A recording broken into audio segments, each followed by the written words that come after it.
Assalamualaikum warahmatullahi wabarakatuh. Apa kabar anak-anakku sekalian di kelas 9 Madrasah Sanawiyah Nurul Falah.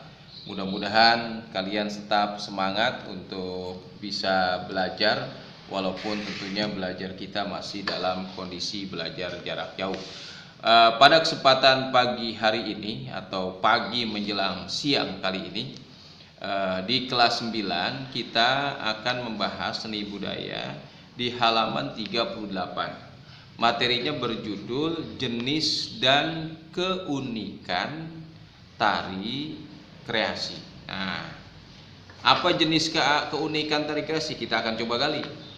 Ya, tari kreasi itu tari yang dibuat oleh koreografer, ya, yang melihat, menyaksikan, memadukan sebuah apa yang dia lihat, ya, kemudian dibuat kreasi. Bukan disebut namanya tari tradisional. Nah, jenis-jenis keunikan tari kreasi. Tari kreasi ini mempunyai berbagai macam keragaman dan keunikan yang tentunya jelas berbeda dari antar daerah. Perkembangan seni termasuk seni tari, ya, terjadi ini secara alami karena memang manusia selalu berkreasi, menciptakan sesuatu yang baru, ya, secara alami sesuai dengan tuntutan zaman yang semakin berkembang. Ya, kalau dulu orang menciptakan tari sebagai sarana untuk keagamaan, sarana untuk persembahan, bisa jadi sekarang orang menciptakan tari yang notabene sebagai hiburan, ya, atau bisa juga yang menghasilkan sebuah income untuk kemajuan dirinya. Jadi secara alami terus berkembang sesuai dengan tuntutan zaman yang semakin berkembang juga. Oleh karena itu, muncul keragaman seni tari kreasi yang berbeda baik di Nusantara maupun di dunia internasional di luar.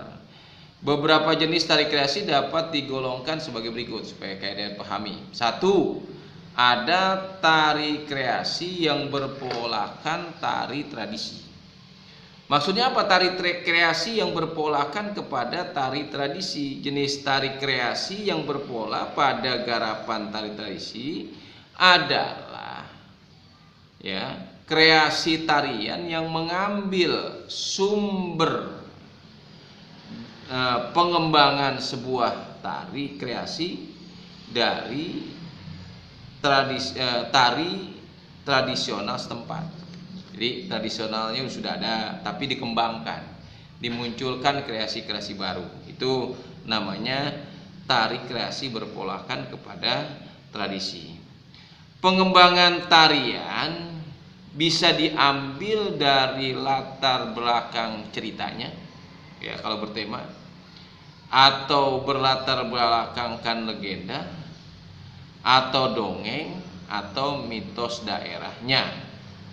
Biasanya isi tariannya digolongkan isi tariannya biasanya menunjukkan sifat dan karakter masyarakat. Misalnya ada cerita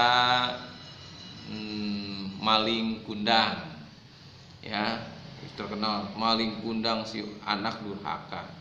Maka oleh koreo diciptakan sebuah tarian dengan judul tersebut. Itu kan namanya kreasi berpolakan tradisi.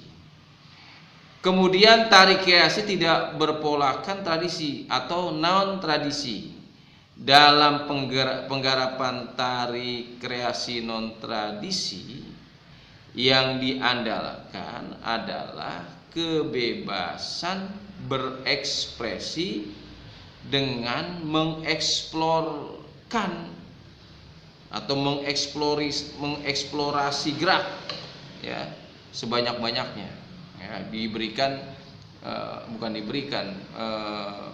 sang koreo penata tari mempunyai kebebasan membuat gerakan-gerakan tari gitu.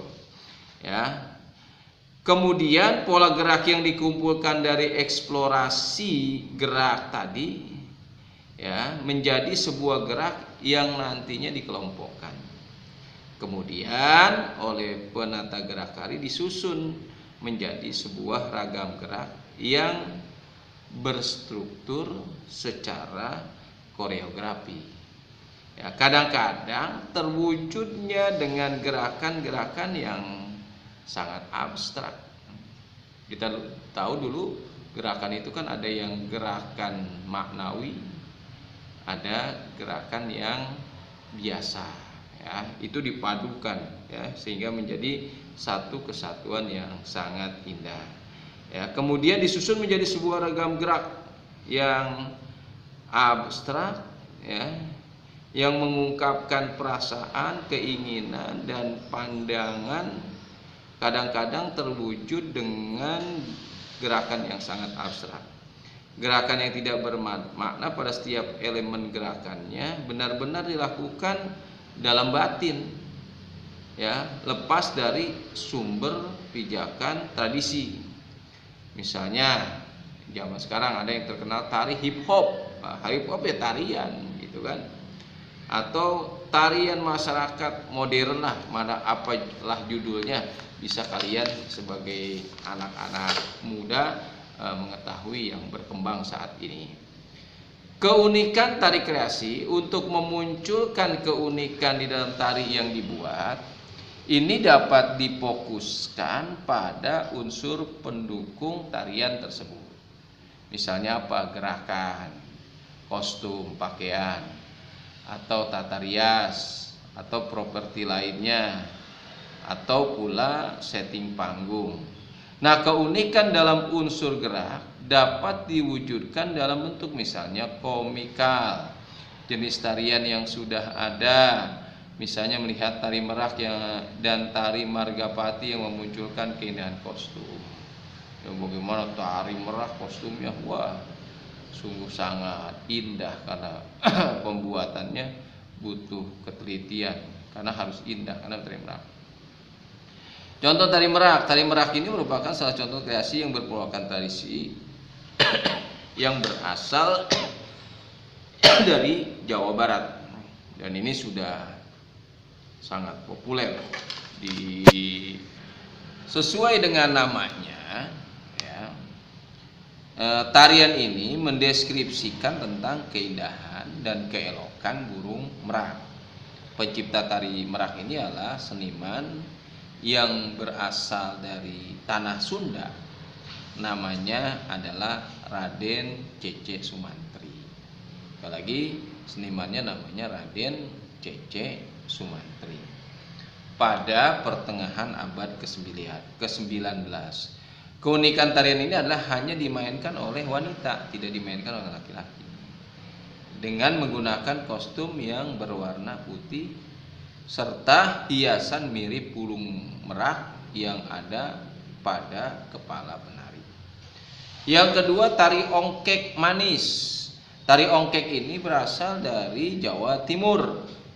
Adalah salah satu tari kreasi baru yang favorit karya siapa? Bagong Kusudiarjo.